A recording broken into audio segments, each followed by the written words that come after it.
Professor of Law at Birkbeck College, University of London, Bill Bowring. Thanks for joining us today. It's good to be here. Thank you. Dear Bill, as you know, in Middle East, the developments are very critical these days. So how do you evaluate, first of all, the war in Iran? What are the objectives of the United States and Israel? The Kurds have announced that they are not anyone's proxy, basically, and that they will only defend themselves if necessary. So what dangers do the Kurds face in this situation? Let's start with that one. Well, that's three questions, but first of all, I think the Kurds are in a very dangerous situation altogether. And nobody knows what the American objective is because they keep changing their minds. And the latest evaluation is that even though Trump said he has a victory, or a victory perhaps, or that he has to keep going, Iran has not been defeated either. So it's quite clear that the war is intensifying, and of course is now extremely intense in Lebanon. So I've just been watching Al Jazeera with their reports from Beirut, as well as from the rest of the region. And now you have Iran engaged in what's being called a war of attrition, involving the whole of the Gulf. And so, and also on the news was the situation of the Kurds in the northeastern part of Iran. And, you know, whether there's going to be an incursion, but I think that would be, even Trump says he doesn't want that. And I think it would be extremely dangerous for the Kurds, quite apart from the desperate situation in Rojava at the present time. So much, Bill. Secondly, where does the Britain stand in the chaos in the Middle East? We should understand that as well. For example, there is a serious political crisis in Cyprus. The same is true in Syria, and Britain has also become involved in the war with Iran. So what are the Britain's foreign policies in this context, and what danger might they create for the Kurds? This is our main topic that we should understand. Why does Britain's antipathy towards the Kurds not seem to end? So there's a big crisis in Britain, of course, as you know. And in Cyprus, I've just been editing a statement by Cyprus democratic lawyers about the scandal of the fact that as a price for independence in 1960, Britain kept a large part of Cyprus as so-called British sovereign territory, which has been used, of course, by the United States in the war against Iran. And there was a drone attack on the British airbase at Akrotiri. And of course, when you look at the Middle East as a whole, Britain is directly responsible for what's happening in Israel and Palestine. And of course, it's France primarily responsible when you take Lebanon and Syria. But Britain was entirely responsible for, of course, the mandate after the First World War with Palestine, with Jordan, with Iraq. And Britain has an extremely bloody history in Iraq. So I would say that hatred in Britain is not directed at Kurds, by the way. Very few people in Britain know who the Kurds are. But very few people actually have an understanding of Britain's horrible role as an imperialist colonialist power in what is presently happening in the Middle East and, of course, more widely. And my colleagues in Cyprus point out that the issue about which Trump has become very angry, which is the Chagos Islands in the Indian Ocean, where Britain gave Mauritius independence, but only on condition that Britain kept the Chagos Islands, in particular the Diego Garcia, which is an American base. So this is, I'm afraid what has happened is that the Kurds in the whole of the region, and of course we're talking about several countries here, I've been involved in taking hundreds of cases against Turkey on behalf of Kurds in Turkey, so I do know something about Kurds in Turkey, and also the extremely dangerous situation in Turkey also as we speak. And I think Britain bears a direct responsibility for a lot of what is happening, and this whole history is kept secret from the population of Britain. Nobody knows. Thank you, dear Bill. Also, one of the deep conversation that I would like to have with you, because it's been quite long time that you following the Öcalan's paradigms, and you also support the Freedom for Öcalan campaign in UK. Who knows, last 10-12 years I know that you're working on this as well. So there is a ongoing peace process in Turkey. So Kurds are calling for peace, democracy, and constitutional status, which will end up the arms conflict. The state, even if insufficiently, appears to be approaching some aspects of the peace process positively. Do you support peace between Turks and Kurds, and do you support the democratization of Turkish Republic? And do you think this will affect the crisis in Middle East in a positive way as well? And then we will talk about the importance of freedom of Öcalan on our last question. So my colleagues have just been in Turkey with the Dem Party, and actually there's a massive repression going on in Turkey as we speak, with the arrest of hundreds of lawyers. And as we know, the democratic process in Turkey involves trying to make sure that there is no democratic election in Istanbul and other cities, with the action being taken against the Halk Party and the mayor of Istanbul. And so if anyone says that there's a peace process in Turkey, I would be very unsure. And of course, Erdogan is not only very much involved in what is going on in Syria, and Turkish forces are there, but specifically against the Kurds. So I just wonder where exactly that fits into a peace process. But of course, Erdogan is also very much involved in what's happening to the east of Turkey, where Azerbaijan is Turkey's ally. They speak Turkish, so more or less. You have the Crimean Tatars in Crimea. And so Turkey is very directly involved in what's happening with the, for example, war of Russia against Ukraine, and right across the Central Asian region as well. And of course, Kurds are right across the region, including the former Soviet Union. And that's all because Kurds, after the First World War, did not get what they had been promised, and are now find themselves in 5 different countries in an extremely dangerous situation. So I'm quite sure the Kurds are not going anywhere. But I think I'm all in favor of peace. Peace is better than war. But I don't see any peace breaking out anywhere in the region at the present time.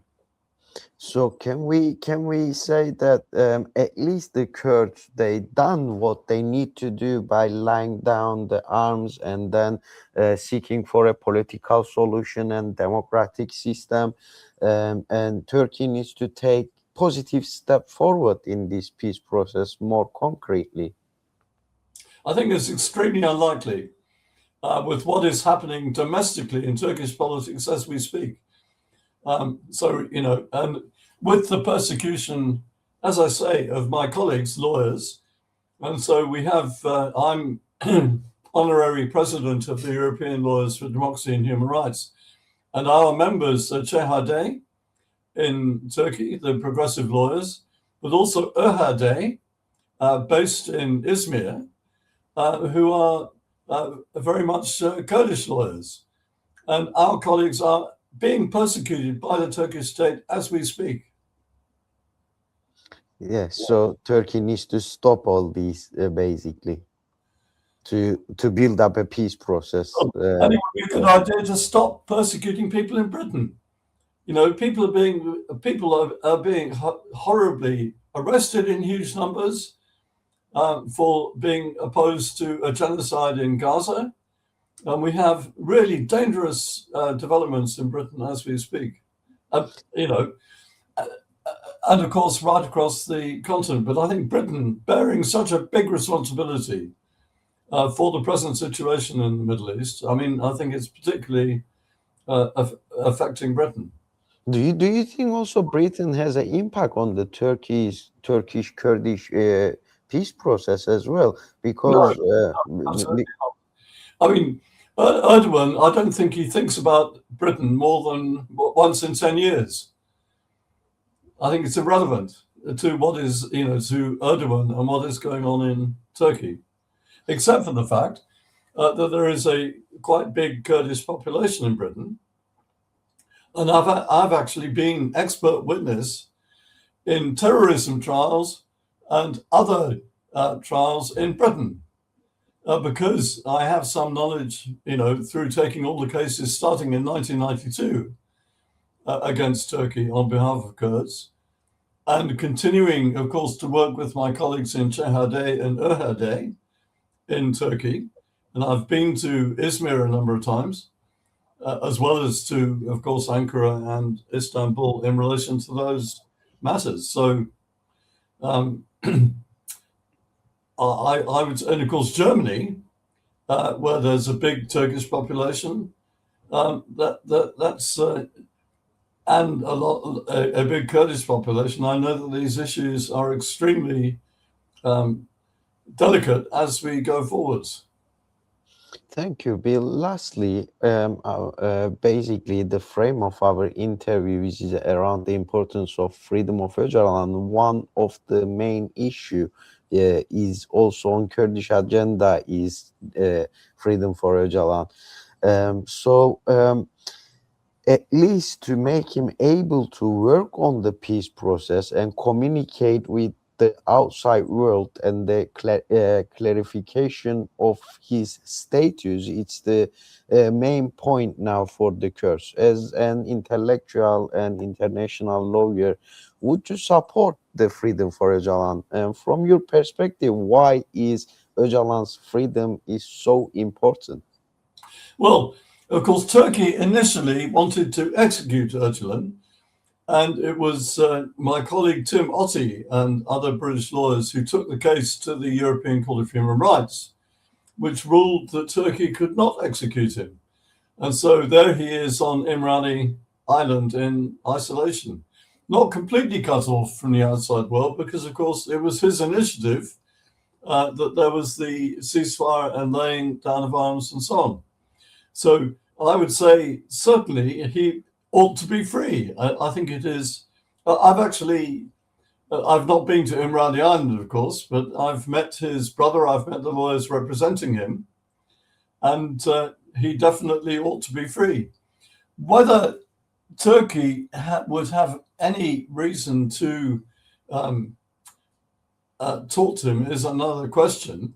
Of course, and Rojava was a serious attempt to put Öcalan's ideology and policies into practice, was it not? And I think Rojava is now in terrible danger because of developments in Syria.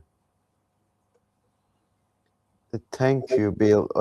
So we have a couple of minutes left. So I would like to add on a question that about freedom of the Abdullah Öcalan. So basically now also the opposition of the Turkish leader opposition, Devlet Bahçeli, is also talking about the Öcalan's status, and also we can see that the state also trying to follow up the peace process in some way.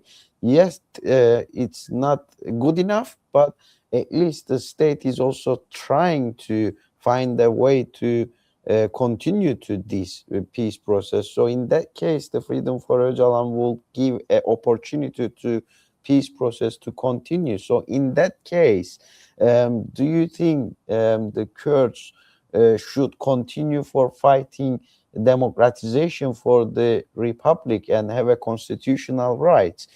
Because as you know, in Ireland, in Scotland, Basque Catalonia, South Africa. These are all examples that there is a constitutional rights for the Irish, Scottish, or Catalan or Basque people.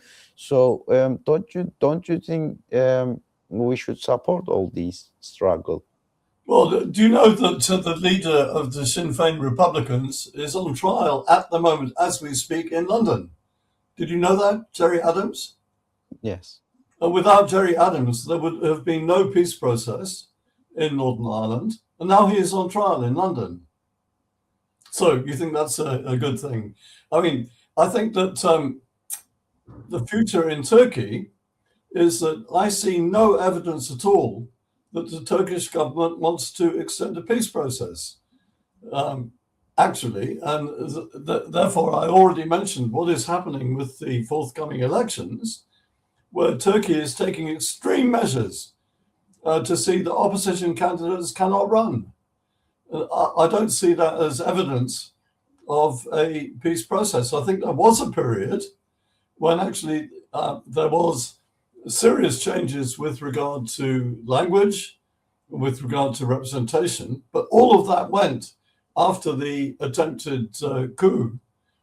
And I think the situation since the attempted coup in Turkey is continuing to be extremely dangerous, in particular for the Kurdish population.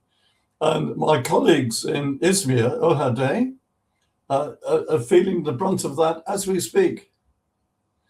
Well, it's a real pleasure to be with you. And I hope that you are right, you see. I really hope that you are right. And that the Turkish government might want to have some kind of rapprochement with the Kurds. But at the present moment, as we speak, and my colleagues are just back from trials taking place in Turkey and arrest of members of Ohade and so on, Kurdish people, so we shall see. But I cannot predict what will happen tomorrow. Every day we have surprises. And Trump thought that Trump thought what Putin thought in Ukraine, that the war would be over in 10 days. And Trump thought that Iran by now would have surrendered. But, that's not the case. Thank you so much for your analysis, and hopefully the peace and democracy will win for the humanity's future. Thank you so much. I hope so. Thank you.